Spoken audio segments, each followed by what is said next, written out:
Estamos a principios de enero de 2026 y de repente saltan todas las alarmas. En las terminales de Bloomberg, en las redacciones, en medio mundo.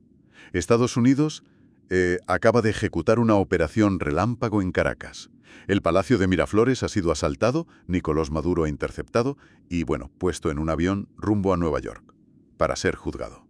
Un evento que redefine el tablero geopolítico, así, en tiempo real. Ahora, la lógica, la pura lógica, nos diría que un seismo de este calibre en un país petrolero debería provocar, pues, una llamarada en los precios del crudo. Pero no, el mercado se enfría. Tenemos delante un escenario que desafía toda lógica económica. Un verdadero rompecabezas. Totalmente. Es que es un rompecabezas, sí. Es la clásica situación de compra con el rumor, vende con la noticia, pero vamos, llevada a un extremo casi perverso. En la incertidumbre antes de un conflicto suele disparar los precios, pero la ejecución del evento, en este caso, parece que ha generado justo el efecto contrario. Es una reacción muy contraintuitiva y nos dice mucho sobre el estado actual del mercado energético. Pues esa es nuestra misión hoy. Tenemos sobre la mesa un análisis muy interesante, muy comentado en ciertos círculos, que se publicó en Patreon por el usuario Godboy y que intenta precisamente descifrar este enigma. No vamos a hablar de la operación militar en sí, sino que vamos a usar este texto como mapa para entender por qué, ante el caos, el mercado del petróleo responde con una caída. Vamos a seguir las pistas y a ver si podemos resolver el misterio. Pues la primera pista, y la más evidente, está en los números de apertura de ese lunes. El análisis que tenemos delante es muy claro en esto. La reacción inicial no es de pánico comprador, para nada, es de pesimismo vendedor. El barril de Brent, que es la referencia para 2/3 del crudo mundial, amanece con descensos de más del 0,7%.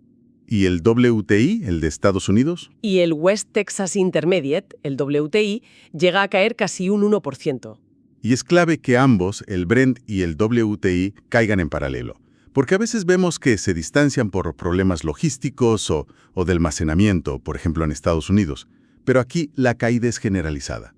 Y eso nos dice que el mercado no ve esto como un problema local de Venezuela, sino como un evento que va a reconfigurar la oferta global de crudo. Exacto. Y esto nos lleva al corazón de la pregunta.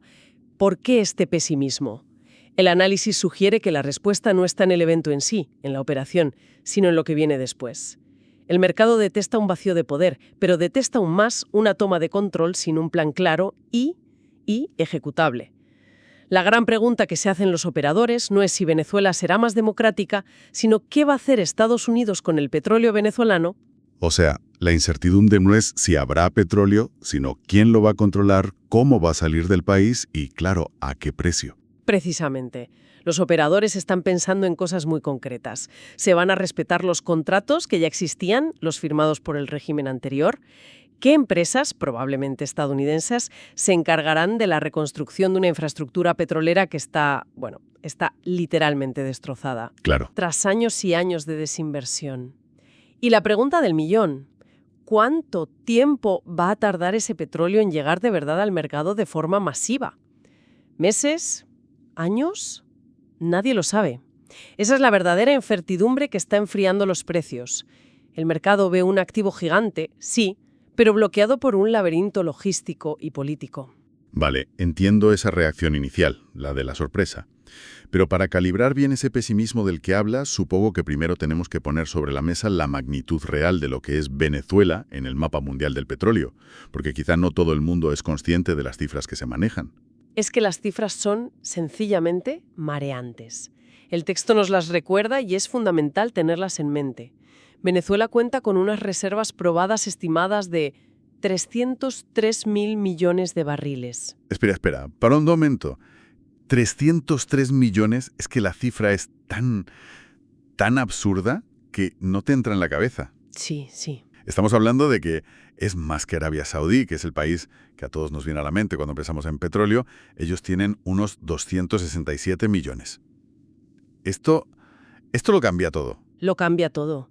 Es el 19,3% del total de las reservas mundiales. Más que Arabia Saudí, más que Irán. Es una de esas cifras que te obliga a parar y pensar. No hablamos de un país petrolero más. No. Hablamos de un país que, geológicamente, es el futuro de la energía fósil. Y ese futuro, pues, acaba de entrar en un túnel muy oscuro. El argumento del análisis es que el mercado no ve la intervención de Estados Unidos como la llegada de un salvador, sino como la introducción de un nuevo nivel de complejidad sobre un activo que ya era increíblemente difícil de gestionar. Entonces, el país con la mayor gasolinera del planeta, por así decirlo, ahora mismo tiene un cartel de cerrado por reformas y sin fecha de reapertura. Y el mercado, en lugar de asustarse por la escasez actual, parece que está aterrorizado por la posibilidad de una futura inundación de crudo si esas reformas, si llegan a buen puerto. Has dado en el clavo. Esa es la dualidad que tiene el mercado completamente paralizado y que el artículo desgrana muy bien. Hay dos fuerzas tirando en direcciones opuestas. Por un lado, algunos analistas que cita el texto creen que el impacto a corto plazo, el del caos inmediato, será limitado.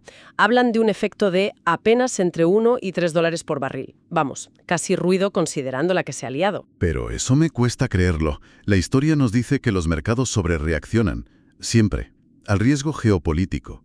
¿De verdad los traders están tan tranquilos pensando en el largo plazo cuando hay barcos que podrían no salir mañana mismo de los puertos venezolanos? Es una excelente pregunta. Y aquí, ojo, es donde el análisis introduce un matiz crucial. Cita un informe de Citi que actúa como contrapunto a esa calma. Citi alerta de que un control militar efectivo por parte de Estados Unidos podría poner en peligro los cargamentos actuales. Es decir, mientras se decide qué hacer, se podría cerrar el grifo por completo. Ah, claro. Y eso sí que supondría un impulso alcista a corto plazo.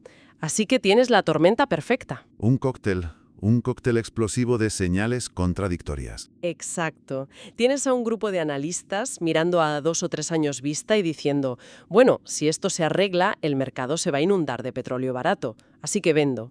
Y tienes a otros, como Citi, mirando a las próximas 2 o 3 semanas y diciendo, cuidado, que el caos inmediato puede cortar el suministro actual y disparar los precios, así que compro. Los operadores están atrapados entre esas dos realidades y el resultado es una parálisis bajista, porque el miedo a una sobreabundancia futura parece que pesa más que el miedo a la escasez inmediata. Y en medio de este caos, con Washington moviendo ficha de una forma tan agresiva, ¿qué hacen los que hasta ahora eran los dueños del tablero? Me refiero a la OPEP Plus. Pues su reacción es casi tan fascinante como la del mercado. El análisis que manejamos cuenta que la OPEP Plus, que es el cártel tradicional que todos conocemos, más sus aliados clave como Rusia, pues convocó una reunión de emergencia el domingo posterior a la operación. Me imagino una reunión tensa. El pánico debió ser considerable. Sin duda. Su principal objetivo, según se describe en el texto, era evitar desajustes y caídas acusadas en los precios. Su mayor temor no era una subida, sino un desplome. Un desplome provocado por la especulación sobre el futuro del petróleo venezolano. Un momento. ¿Me estás diciendo que la OPEP Plus se reúne de urgencia ante uno de los mayores eventos geopolíticos de la década y su gran decisión es no hacer nada? ¿Simplemente continuar con el plan ya establecido? Suena una respuesta muy tibia. ¿De verdad creen que eso es suficiente para calmar al mercado? Es que su posición es increíblemente delicada. Si anuncian un recorte de producción para intentar subir los precios, se arriesgan a una confrontación directa con Estados Unidos, que ahora es un actor aún más poderoso en el mercado. Claro. Si no hacen nada, proyectan una imagen de debilidad. Así que optaron por la tercera vía. Intentar proyectar una imagen de calma y control. Su mensaje fue, tranquilos, nosotros seguimos a lo nuestro, mantenemos la hoja de ruta. Es un intento de actuar como ancla de estabilidad en medio de la tormenta. Un ancla que parece bastante pequeña para la tormenta que se ha formado. Y el propio análisis lo advierte. La fuente es muy clara al afirmar que el equilibrio del mercado seguirá siendo frágil en las próximas semanas. Esta maniobra de la OPEP Plus puede no ser suficiente. Hay demasiadas variables en el aire. La evolución real de la producción en Venezuela, si Estados Unidos decide levantar o endurecer las sanciones a otros países, la respuesta de China, que es un gran comprador de crudo venezolano. La OPEP Plus intenta sujetar el timón, pero ahora mismo no está nada claro quién es el capitán del barco. Entonces, si intentamos destilar la idea principal de este análisis, la conclusión no es si el petróleo va a subir o a bajar. La conclusión es que la palabra que va a definir el mercado durante mucho tiempo es volatilidad. Cuestión de oferta y demanda. Es pura geopolítica. Y como describe muy bien el artículo, los inversores observan con cautela cada movimiento.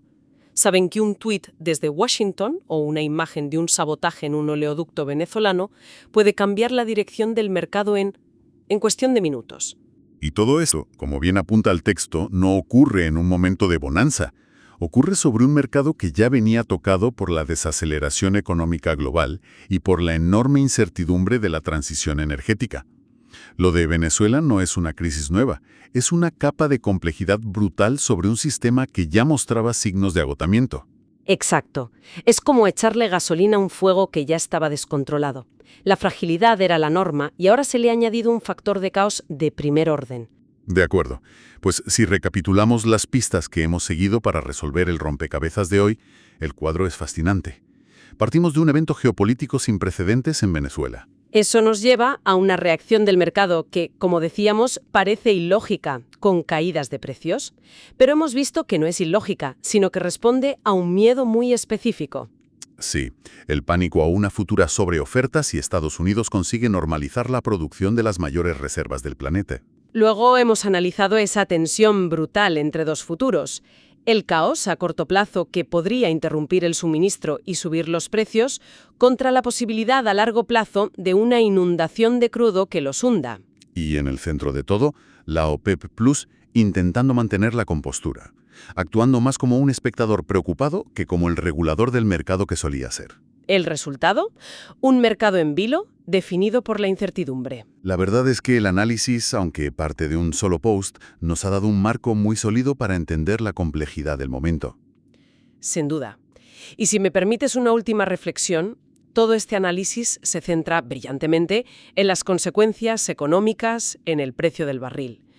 Pero deja en el aire una pregunta mucho más profunda. Algo en lo que pensar cuando apaguemos los micrófonos. Adelante. Toda esta discusión sobre la volatilidad, sobre los 56 o los $60 por barril, es la consecuencia inmediata. Pero la cuestión de fondo es otra. Si un actor externo, sea cual sea, puede tomar el control efectivo de las mayores reservas de energía del mundo a través de una operación militar, ¿qué significa eso para el concepto de soberanía nacional en el siglo XXI? Especialmente para esas naciones cuyo principal activo, su principal carta en el juego global, son precisamente sus recursos naturales. La pregunta que perdurará mucho más tiempo no es a cuánto cerrará el Brent mañana, sino qué valor tiene la soberanía cuando está sentada sobre un mar de petróleo que el mundo necesita.